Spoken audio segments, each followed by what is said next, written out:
Hi, I'm Mark Green with the Oklahoman in Washington.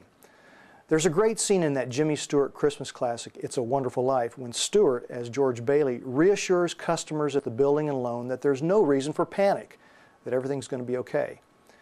As soon as the words cross Bailey's lips, a police car siren can be heard wailing down the street.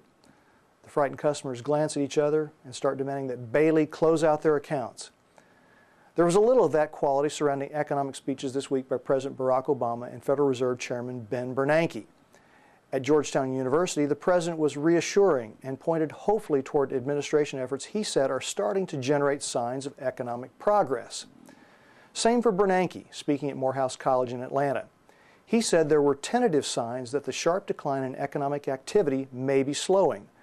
In other words, the economy is still falling, just not as fast as it was. Now that's probably what Americans want to hear, except that outside there was the blare of a siren coming down the street. More disappointing economic data. Retail sales fell 1.1% last month, and experts were expecting a slight gain. Compared to March a year ago, sales are off almost 10%.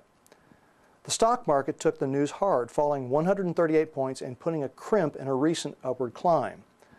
The trouble for Obama is an economic situation that's largely out of his hands and which could start hurting him politically. Early on in his administration, gloom and doom talk helped create urgency in Congress that resulted in passage of Obama's $787 billion stimulus package. Naturally, regular Americans are impatient for the stimulus to start stimulating. Obama is now in the position of pointing to any glimmer, any uptick that will reassure folks things are about to get better. Unfortunately, the hard numbers don't seem to be there yet, which puts Obama's credibility and popularity potentially at risk.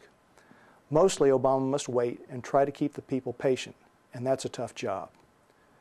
Things worked out okay for George Bailey, but then again, that was the movies.